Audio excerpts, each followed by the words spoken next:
ዛሬውኑ ተረክበው ስራ የሚጀምሩበት 100% የተጠናቀቁ የንግድ ሱቆችና ዘመናዊ መኖሪያዎች በመሆን ሪል ስቴት ጎልደን ቪሌጅ ሳይት ላይ ቀርበዋል። የንግድ ሱቆች ከ20 ካሬ ጀምሮ፣ መኖሪያ ቤቶች ባለ 1፣ ባለ 2 እና ባለ 3 መኝታ ቤቶች ከ80 እስከ 194 ካሬ ድረስ ከመሆን ሪል ስቴት። በተጨማሪም ለውድ ደንበኞቻችን በ10 ዓመት እየኖሩ የሚከፍሉት 50% ከወለድ ነጻ የባንክ ብድር ማመቻቸታችንን ስንገልጽ በታላቅ ደስታ ነው። እንዲሁም 8% ቅድሚያ ክፍያ ለሚከፍሉ ደንበኞች በካሬ 73900 ብር ብቻ፣ ሙሉ ክፍያ ለሚከፍሉ ደግሞ በካሬ 51730 ብር በልዩ ቅናሽ ቤቶችን አቅርበናል። የማጠቃለያ ሽያጭ ላይ ነን። አሁኑኑ ይደውሉ፣ ነገውኑ ቢዝነስዎን ይጀምሩ። በ0988 887676 ወይንም በ0988 887999 ሃሎ ይበሉን። መሆን ሪል ስቴት በሰላማዊ መንደር በምቾት ይኑሩ ይሎታል። ጤና ይስጥልን አድማጮች፣ ይህ አዋዜ ልዩ ላልሰማችሁ ነው። ከመረጃዎቹ ጋር አብርሃም መኳንንት ነኝ። ሩሲያ ፕሬዝዳንት ማክሮን በአፍሪካ የሽብር ተግባርን እየደገፉ ነው ስትል ከሰሰች። ፓሪስ ከሰሞነኛው የፕሬዝዳንት ትራውሬ የግድያ ሙከራ ጀርባ አለችም ስትል ሞስኮ ገልጻለች። የቻይናው ፕሬዝዳንት የዓለም መገበያያ የሆነውን የአሜሪካውን ዶላር በዩዋን ሊለውጡት ነው ተባለ። በአሜሪካና በኢራን መካከል የሚደረገው ንግግር የፊታችን አርብ በኦማን ይደረጋልም ተብሏል። ስደተኞችን የጫነች ጀልባ ከግሪክ የባህር ጠረፍ ጠባቂ መርከብ ጋር ተጋጭታ የ15 ሰዎች ሕይወት አልፏል። ሁሉንም ጉዳዮች በዝርዝር እናስደምጣችኋለን። አብራችሁን ቆዩ። ሩሲያ ፕሬዝዳንት ማክሮን በአፍሪካ የሽብር ተግባርን እየደገፉ ነው ስትል ከሰሰች። ሞስኮ በዚህ ወቅት የበርካታ የአፍሪካ ሀገራት የደህንነት ቁልፍ አጋር ስትሆን በተለይም ከሳህል ሀገራት ጋር ያላት ግንኙነት ግን የጠበቀ እንደሆነ ይታመናል። ሞስኮ ፓሪስ አፍሪካን እንዳትረጋጋ ለማድረግ የሽብር ቡድኖችን ትደግፋለች ስትል ክሷን አሰምታለች። የሩሲያ ኢንተለጀንስ ፓሪስ አዲስ ቅኝ አገዛዝ በአፍሪካ ለማድረግ በዝግጅት ላይ ነች ማለቱን ታስ የተሰኘው የሩሲያ መገናኛ ብዙሃን አስነብቧል። ይሄው የሩሲያ የኢንተለጀንስ መረጃ የፕሬዝዳንት ኢማኑኤል ማክሮን አስተዳደር ፖለቲካዊ በቀል በአፍሪካ ለማድረግ በዝግጅት ላይ መሆኑን ጠቁሟል። ፕሬዝዳንት ማክሮን አሜሪካ በቬኔዙዌላ ኒኮላስ ማዱሮ ከስልጣን አንስታ ወደ ኒውዮርክ እስር ቤት እንደወሰደችው ሁሉ በአፍሪካም አንዳንድ መሪዎችን በዚህ መንገድ ማስወገድ ይፈልጋሉ ስትል ሞስኮ ከሳለች። ፈረንሳይ በአፍሪካ በተለይም የሳህል ስቴት የቀድሞ የቅኝ ገዢ ሀገር ነች። ባለፉት 2 እና 3 ዓመታት በቀጠናው በነበረው የመንግስት ለውጥ ተከትሎ የሳህል ሀገራት ከፈረንሳይ ጋር የነበራቸውን ግንኙነት ሙሉ በሙሉ አቋርጠው ፊታቸውን ወደ ሞስኮ አዙረዋል። ማሊ፣ ኒጀር እና ቡርኪና ፋሶ ተጠቃሾቹ ናቸው። ሶስቱም የሳህል ሀገራት ከ2020 እስከ 2023 ባሉት ዓመታት ውስጥም ከባድ የሚባልና ተደጋጋሚ የመንግስት ግልበጣ ተደርጎባቸዋል። ሶስቱም ሀገራት ከኢኳስ ራሳቸውን አግልለው የራሳቸውን የሳህል ስቴት ጥምረት የተሰኘ አዲስ ውህደትም ፈጥሯል። ለዚህ አዲስ ጥምረት መፈጠርም እንደ ምክንያት ያነሱት ሉዓላዊነታችን እንዲከበር እንፈልጋለን፣ የምዕራቡ የእጅ አዙር አገዛዝንም ከዚህ በላይ መታገስ ይበቃናል የሚል ነው። ከምዕራቡ ሀገራት ጋርም የጎንዮሽ የሚተያዩበት መንፈስ ከተፈጠረ ዋላደር ብሏል። በዚህ መሰረትም በቡርኪና ፋሶ ፕሬዝዳንት ኢብራሂም ትራውሬ እስካሁን ከ20 በላይ የግድያ ሙከራ እንደተደረገባቸው የሚያሳዩ የተለያዩ ሪፖርቶች በተደጋጋሚ ወጥተዋል። በእነዚህ የግድያ ሙከራዎች ውስጥም ፈረንሳይ እጇ እንዳለበት ሞስኮ ከመናገር አልሸሸገችም። በተጠናቀቀው የጥር ወር በትራውሬ ላይ ተሞክሮ በነበረው የግድያ ሙከራ ፈረንሳይ እንዳለችበት የሩሲያ ኢንተለጀንስ ይፋ አድርጓል። ፓሪስ ከዚህ ቀደም በአፍሪካ የነበራትን ሚና በማጣቷ ፖለቲካዊ የበቀል እርምጃ ለመውሰድ በሚል የሽብር ቡድኖችን እየደገፈች ትገኛለች ነው ያለችው ሞስኮ። ይሄው ተመሳሳዩ ሙከራም በፕሬዝዳንት አስሚ ጎይታም ሆነ በፕሬዝዳንት አልታኒ እንደተሞከረም ተገልጿል። ፓሪስ እስካሁን በሞስኮ ለቀረቡባት ለነዚህ ክሶች የሰጠችው ይፋዊ ምላሽም ሆነ ማስተባበያ የለም። በዚህ ሰዓት አፍሪካ የሩሲያና የምዕራቡ ሀገራት የኃይል ፉክክር ማዕከል ስለመሆኗም እየተነገረ ነው። የቻይናው ፕሬዝዳንት የዓለም መገበያያ የሆነውን የአሜሪካውን ዶላር በዩዋን ሊለውጡት ነው ተባለ።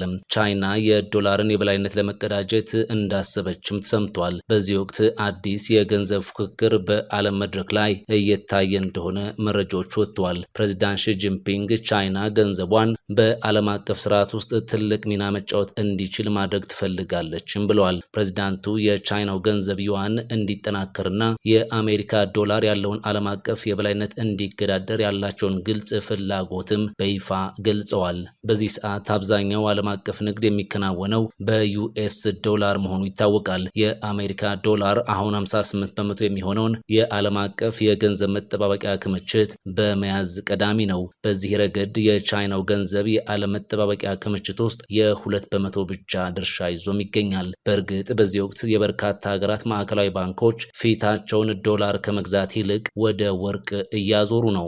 ሀገራቱ ይህንን የሚያደርጉት ከማዕቀብና ከመሳሰሉት ጋር ተያይዞ ሊመጣ የሚችልን አደጋ ለመቀነስ በሚል ነው። ወርቅን አንዲት ሀገር ብቻ በባለቤትነት ይዛው የምትገኝ ማዕድን ባለመሆኑ ሀገራት ከስጋት ነፃ ለመሆን በሚል ፊታቸውን እንዲያዞሩ እያደረጋቸው ነው ተብሏል። ቻይና አሁን ይህንን ነው መለወጥ እፈልጋለሁ ያለችው። ይህንንም ግብ ለማሳካት ፕሬዚዳንት ሺ ጂንፒንግ 4 ቅድመ ሁኔታዎችን ማሳካት ይኖርብናልም ብለዋል። ጠንካራ የሆነ ማዕከላዊ ባንክ መገንባት፣ ጠንካራ የሆነ የፋይናንስ ስርዓት መዘርጋት፣ ተወዳዳሪ የሆኑ ባንኮችን መፍጠርና ግሎባል የሆኑ ኢንቨስተሮችን ለመሳብ የስቶክ ማርኬቱን ማብቃት ይጠይቃልም ብለዋል። ፕሬዚዳንቱ ይህንን እቅዳቸውን ለባለስልጣናቶቻቸው ያሳወቁት በ2024 ቢሆንም ለመላው ህዝባቸው ግን ይፋ ሲያደርጉ ይህ የመጀመሪያቸው ነው። ፕሬዝዳንቱ አሁን ይህንን ማሳወቅ የፈለጉት ያለ ምክንያት አይደለምም ተብሏል። ምናልባትም በዚህ ሰዓት የዩኤስ ዶላር በጫና ውስጥ ስላለ የሚል ግምት ይዘው ሊሆን እንደሚችልም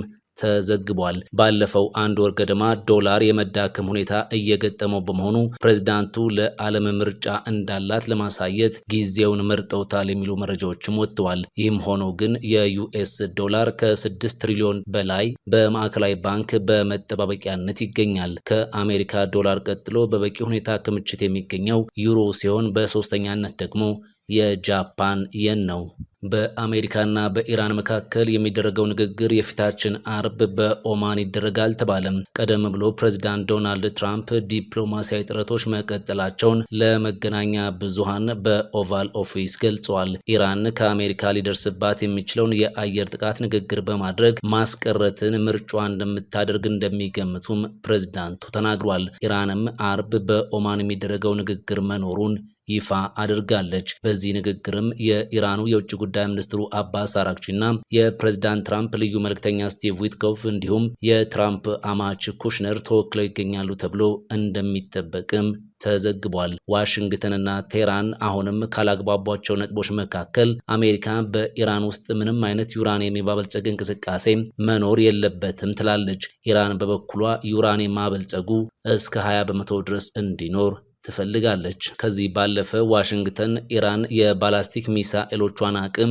ገደብ እንድታበጅላቸውም ትፈልጋለች። በዚህ ሰዓት 2500 ኪሎ ሜትር ድረስ የሚጓዙ ሚሳኤሎች ኢራን አሏት። ይህም ማለት እስራኤል ውስጥ መድረስ የሚችሉ እንዲሁም አሜሪካ በቀጠናው ባላት የጦር መሰረቶች ላይም ሳይቀር መድረስ ይችላሉ እንደማለት ነው። ኢራን ግን እነዚህን ሚሳኤሎች ሉዓላዊነታችንን ለማስከበር የሚውሉ ናቸው፣ ለድርድርም አይቀርቡም የሚል ጽኑ አቋም አላት። በመጨረሻ ደግሞ አሜሪካም ኢራን በቀጠናው ያሉ አማጽያንን ማስታጠቋን እንድትተው አብዝታ ትፈልጋለች።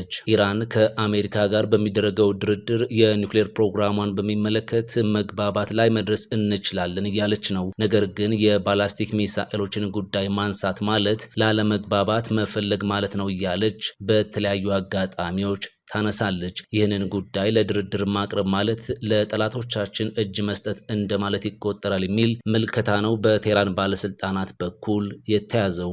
ስደተኞችን የጫነ ጀልባ ከግሪክ የባህር ጠረፍ ጠባቂ መርከብ ጋር ተጋጭቶ የ15 ሰዎች ሕይወት አልፏል ተባለም። ስደተኞችን ጭኖ ከቱርክ የተነሳ ፈጣን ጀልባ በቺዮስ ደሴት አካባቢ ከግሪክ የባህር ጠረፍ ጠባቂ መርከብ ጋር ተጋጭቶ ቢያንስ የ15 ሰዎች ሕይወት ማለፉን ቢቢሲ ዘግቧል። አደጋው በደረሰበት ወቅት ስደተኞችን የጫነው ጀልባ አደገኛ እንቅስቃሴዎችን እያደረገ እንደነበርም ተነግሯል። የባህር ጠባቂዎችም ክትትል እያደረጉበት እንደነበር የግሪክ ባለስልጣናት ተናግሯል። የባህር ጠባቂዎች ከቱርክ የባህር ዳርቻ ጥቂት ኪሎ ሜትሮች ርቀት ላይ ወደምትገኘው ቺዮስ ደሴት ስደተኞችን የምታጓጉዝ አነስተኛ ጀልባ ተመልክተው ወደ መጣችበት እንድትመለስ ትዕዛዝ ሰጥተው እንደነበር አንድ ባለስልጣን ተናግረዋልም ተብሏል። ባለስልጣኑ አዘዋዋሪዎቹ ጀልባዋ ወደ ባህር ጠረፍ ጠባቂ መርከቧም በማስጠጋት ግጭቱ እንዲከሰት አድርገዋል ብለዋል። ጀልባው ላይ ከ30 እስከ 35 የሚደርሱ ሰዎች ተሳፍረው እንደነበርም ቢቢሲ ዘግቧል።